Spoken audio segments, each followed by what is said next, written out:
All right, so tell me what differential equations is. What are we going to do in this class?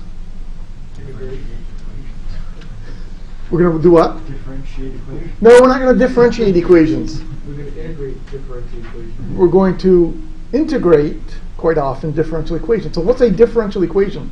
Equation of the derivative of x. All right, so a differential equation is an equation with a derivative and there may be more than one derivative. What do I mean by there may be more than one derivative? All right, in this class, we'll generally only deal with one variable at a time. So we'll have derivative with respect to x or derivative with respect to t. We won't have derivative with respect to x and derivative with respect to t. That would be something in a course called partial differential equations, where you deal with partial derivatives that you learned about in Calc 3. For those of you who have had Calc 3. If you haven't had Calc 3, that's okay. We won't do that in this class. But there are classes in partial differential equations. Those are usually upper level classes, junior, senior level. We don't teach that here. But we might have equations that have first derivative and second derivative in them. Or first derivative, second derivative, third derivative. So to say it has a derivative is true, but it might have more than one. It could have multiple derivatives in it, first, second, third. What does it mean to solve a differential equation? Not necessarily. What's a solution going to look like? For example, go ahead. Find y. All right. So I'll give you a differential equation. Here's a differential equation. A very simple one. Y prime equals 2x. What does it mean to solve that equation? And you said it means to find y, and that's right. And what do you want y to do? You want y to be a solution to that equation. So a solution is a function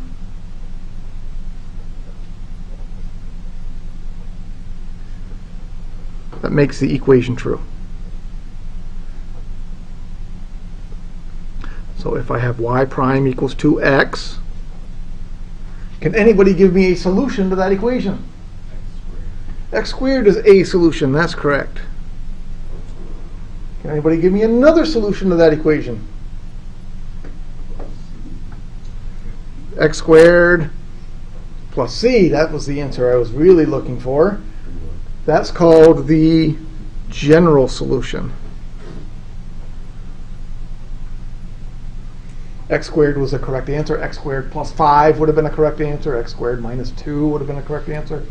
In general, we write it as x squared plus c. Can anybody give me a different solution to that equation?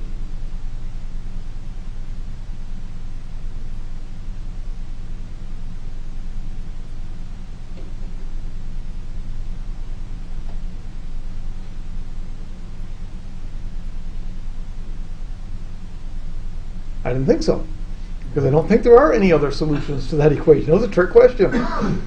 All right, so this is something we will talk about in the very near future. When do you get solutions, and when do you know that you have all the solutions? In this case, for that equation, I'm pretty sure we have all of these solutions. Questions about that? All right, let's try one that's a little bit harder, see how clever you are today. How about y double prime plus y equals 0. Anybody give me a solution to that equation?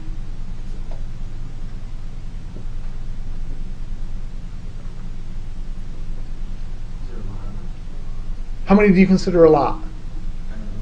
2? Is 2 a lot? No? 3?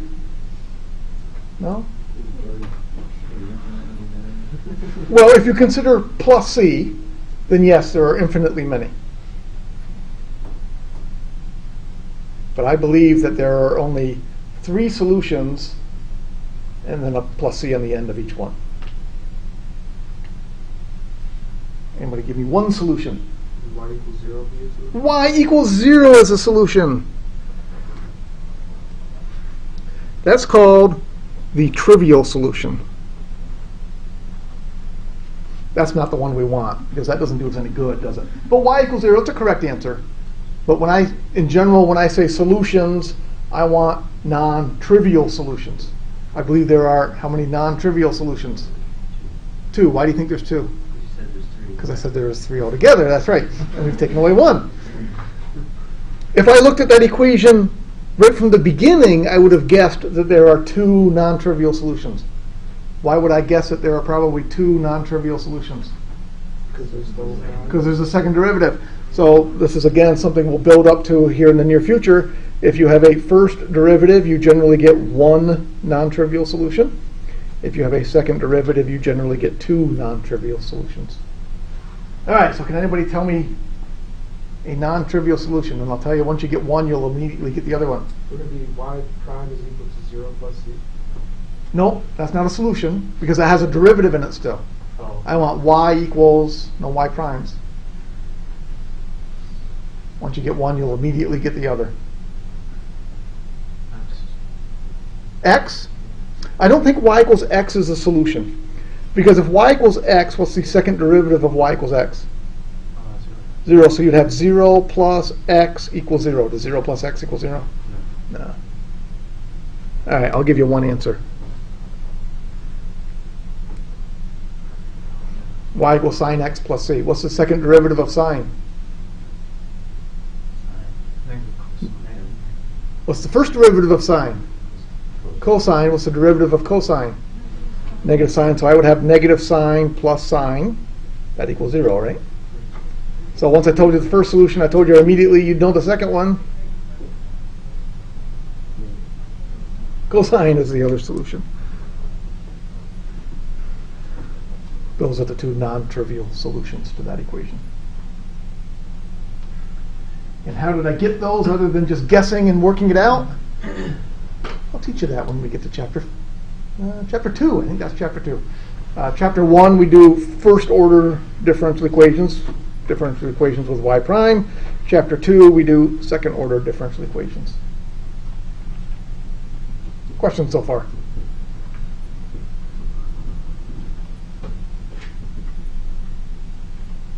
All right, well, I have a big general philosophical question. Why do we study differential equations? What's it good for? It absolutely is good for engineering, because you're an engineering major and you have to take this class. So that's a good guess. What else? Rate of change. Derivative means rate of change. Exactly. And what sort of things do we study that have a rate of change? Objects moving, objects where they don't have a constant velocity. That would involve a derivative. So we will definitely look at lots of objects in this class that don't have constant velocity. For example, we'll look at a spring bouncing up and down. Or you can go sideways if you want. It doesn't matter as long as it's bouncing. Velocity is not constant, is it? Because sometimes it's moving to the right, sometimes it's moving to the left.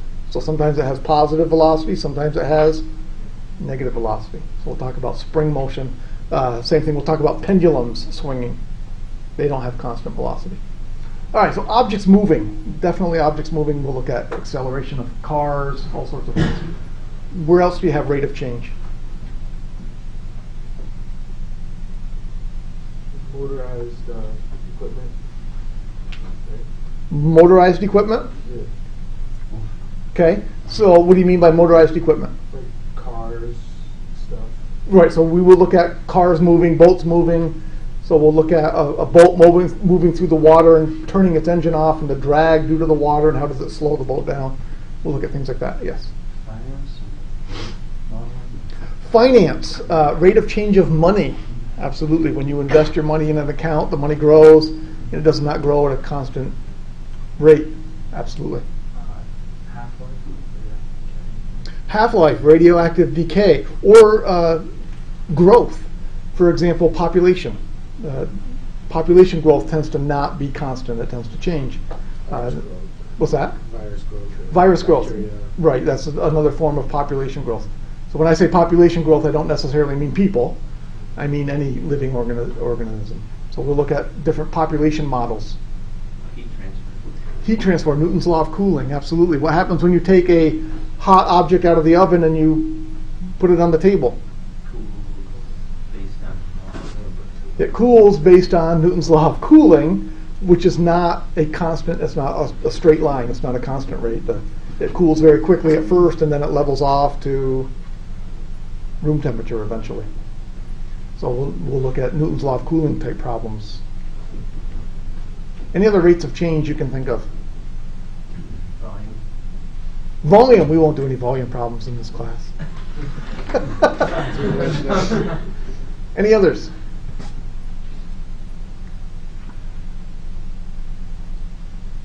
Here's the other big one that we'll cover that I can think of in this class. Say you have a lake, and the lake has water coming in and water going out. And the water coming in, the lake has pollution in it, and the water coming in also has pollution coming in, and the water going out would have pollution, but the rates could be different. Say the lake is 10% solution, but the water coming in is only 1% polluted, and then what's happening to the water going out? Well, at the beginning it's 10% polluted, isn't it? But as the cleaner water comes in, the lake gets cleaner, and so we'll talk about problems like that too. Those are called mixture problems, where you're mixing different. We'll sometimes do lakes. Sometimes we'll just talk about having a bucket full of water and you're pouring salt into it, and then draining the bucket out of the bottom. And how's the salt concentration change?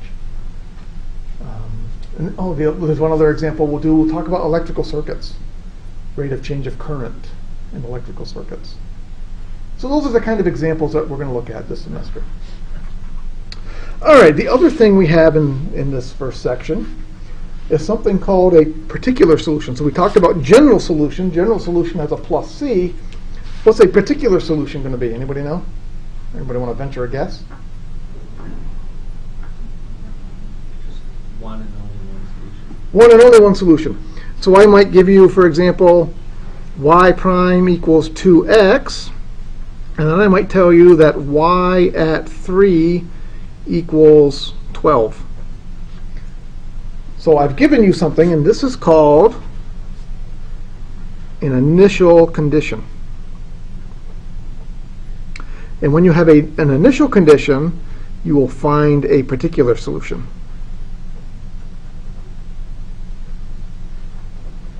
Which basically means, instead of writing plus C, you're going to do a little bit of arithmetic, and you're going to tell me what that number C has to be. That's all. Okay, so if I have y prime equals 2x, what was the solution of that equation again? Y equals x squared plus c. And then how are you going to find the value of c? You're going to plug in those numbers. So you're going to plug 12 in for y. You're going to plug 3 in for x. So c is 3. So the particular solution with that initial condition would be y equals x squared plus 3. Questions on that?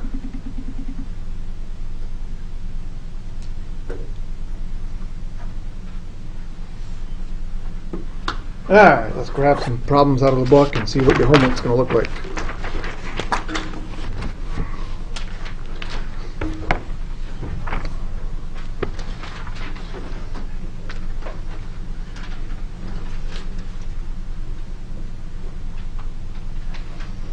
So I'm on page 8. Oh, let's take a look at number 5. Number 5 says y prime equals y plus 2e to the negative x. And it says verify that y equals e to the x minus e to the negative x is the solution. So they're giving you a differential equation. George, it's a little. Can't see there? How's that? Better? There you go. So they're giving you an equation. Y prime equals y plus 2e to the negative x. And then they're telling you this is an answer. Convince me that that really is an answer. What do you do?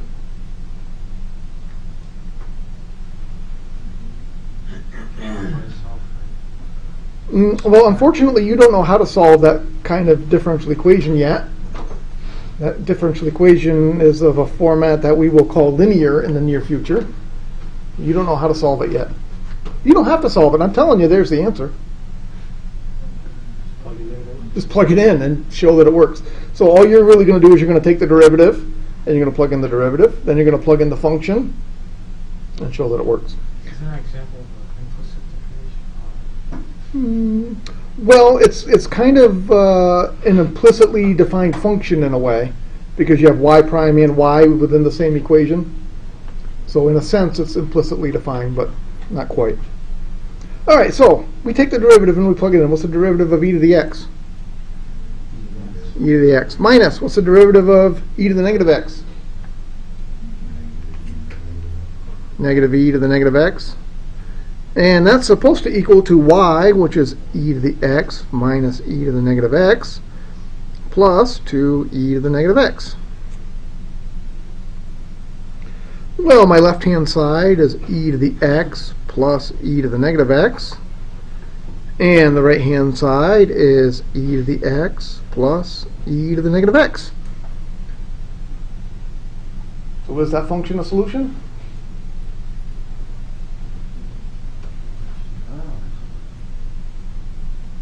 Seems to be. I took the derivative, I plugged in the derivative, I plugged in the y, I got the same thing on both sides. Looks like it works. So that is the solution of that equation. All right, let's see if they have a harder one.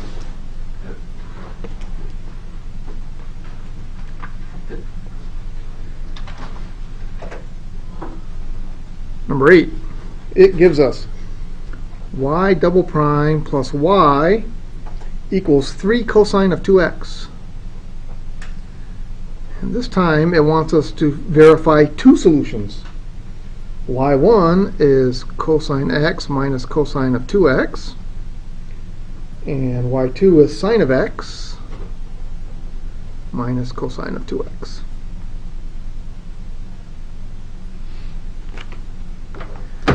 What do I have to do this time? Yeah, this time I have to take the second derivative. And I have to do it twice, don't I? I have to do that for y1 and plug y1 in and make sure it works. And then I have to do it for y2 and plug it in and make sure it works. So this one's a little harder. Okay, so we'll start with y1. y1 prime is, what's the derivative of cosine x? Negative sine x minus, what's the derivative of cosine 2x? Negative sine 2x times 2, so I had two minuses, I turned that into a plus. And then we take the derivative again. y1 double prime is, what's the derivative of negative sine x? Negative cosine x plus, what's the derivative of 2 sine 2x? 4 cosine 2x. Now I take those answers, I plug them in, and see if it works. I have negative cosine x plus 4 cosine of 2x. That's my y double prime. Plus my y is cosine x minus cosine 2x equals 3 cosine 2x. Well, is it true? Does the left-hand side simplify down to be 3 cosine 2x? Sure it does. Those reduce out. Combine your like terms. 3 cosine 2x equals 3 cosine 2x.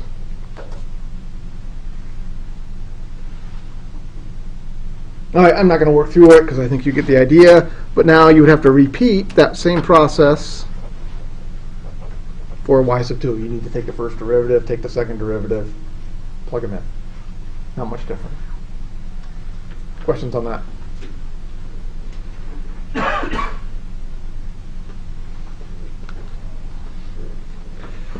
All right, jumping ahead here a little bit.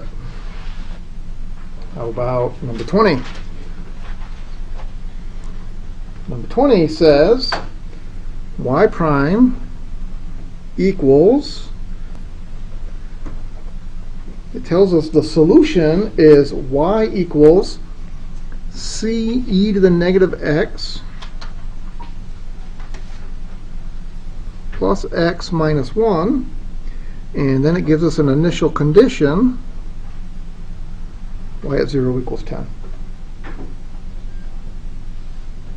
So the directions are similar. The directions are first verify that y really is an answer to that equation, but then determine a value of the constant c so that y satisfies the initial condition.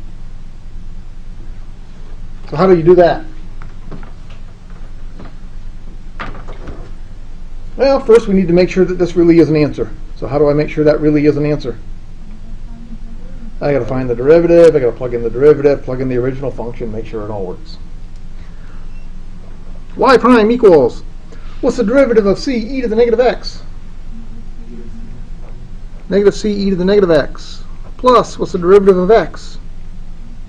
1 minus the derivative of 1, 0. Alright, so we have minus c e to the negative x plus 1 equals x minus our function, which is c e to the negative x plus x minus 1. Left-hand side we can't do much with. That's minus c e to the negative x plus 1. Right-hand side, distribute that minus sign through, combine your like terms. What happens? It works out because you have an x and then you have a minus x. So the x's reduce out. You've got a negative c e to the negative x. And then you've got a minus and a minus. That's a plus. So it does work out. So that equation that they gave us, c e to the negative x plus x minus 1, really is a solution to that differential equation. And then it asks us to find the value of c. How do I find the value of c?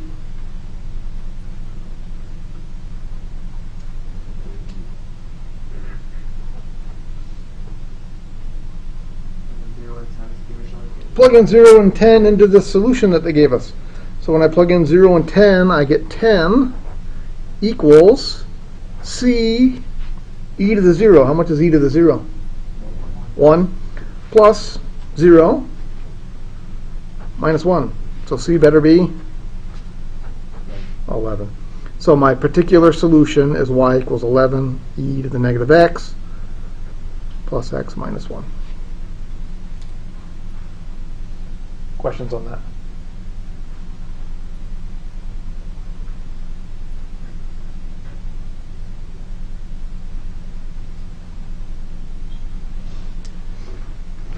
All right, the last thing you're going to have in this section is they're going to give you some scenarios, and from the scenarios you have to write a differential equation.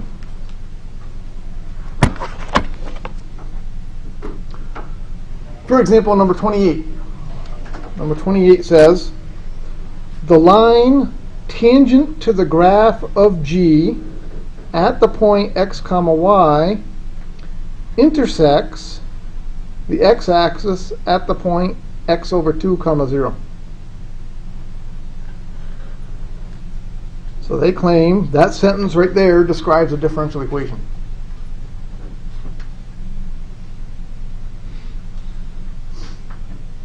And we're supposed to write that equation. We don't have to solve the equation, we just have to write it. 28. 28, so I'll read it again. I know it's a little hard to see up there. 28 says, the line tangent to the graph of G at the point x comma y intersects the x-axis at the point x over 2 comma 0. So in a picture, here's what you have. You've got some sort of curve. I'm not exactly sure what the curve looks like. But if I pick the point x comma y and I draw the tangent line, it says the tangent line is going to hit right there, which is at the point x over 2 comma 0. This curve here, this is the function g. So they would like us to find a differential equation for that scenario.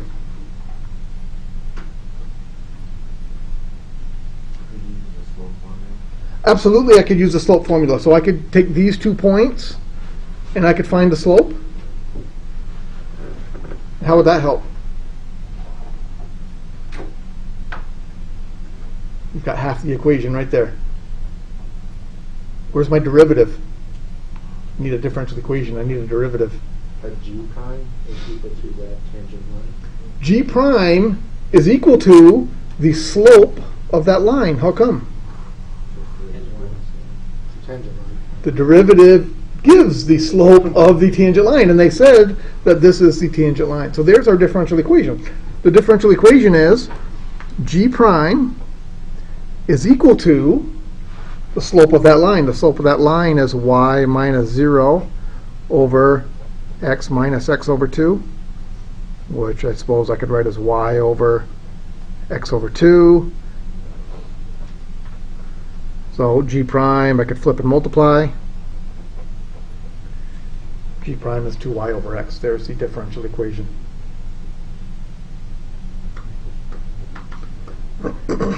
And in a couple of days, when you learn how to solve certain types of differential equations, you'll be able to solve that one. That differential equation is a type that happens to be called separable, whatever that means. That'll be the first kind of differential equation we'll learn to solve, actually. All right, let's do one more that's similar to that. How about number 30? Number 30 says, the graph of G is normal to every curve of the form y equals x squared plus k. K is a constant where they meet. So I'll write it here in words. G is normal to y equals x squared plus k. All right, so I know a bunch of you took Calc 3 already, and I know there are some of you who have not taken Calc 3. So those of you who have taken Calc 3 know what the word normal means. What does the word normal mean? Normal is a fancy word for perpendicular.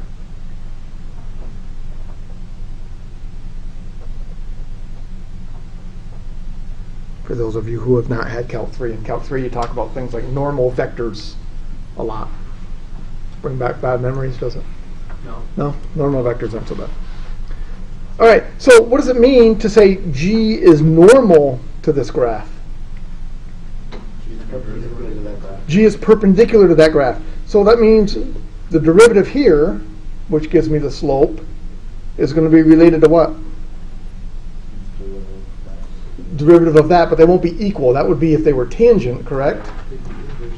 They would be negative reciprocals. So two things. So I think the equation is, I take the derivative over here, that's G prime, is going to equal 1 over the derivative of this. What's the derivative of this? 2x. But then perpendicular, not only is it the reciprocal, it's also the opposite. So I think there's the equation you need. Questions on that?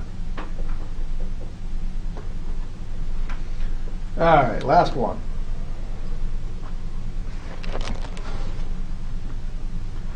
(33). The time rate of change of the velocity v of a coasting motorboat is proportional to the square of v. All right, so now they're not giving you information about lines anymore and graphs. They're telling you more about other objects. So, the time rate of change of velocity. That's what? V of t? Not v of t, No. but you're close. Not v over t, but you're closer. It's the derivative, isn't it? Rate of change is derivative. So for problem 33, where it says the time rate of velocity, that's dv dt. That's the derivative, change of velocity with respect to time, is proportional to the square of velocity. Is equals, give you that much. Proportional to the square of velocity. How do you write that? Not 1 over v squared. That would be inversely proportional to the square of velocity. I need something more than v squared. Not x, not t.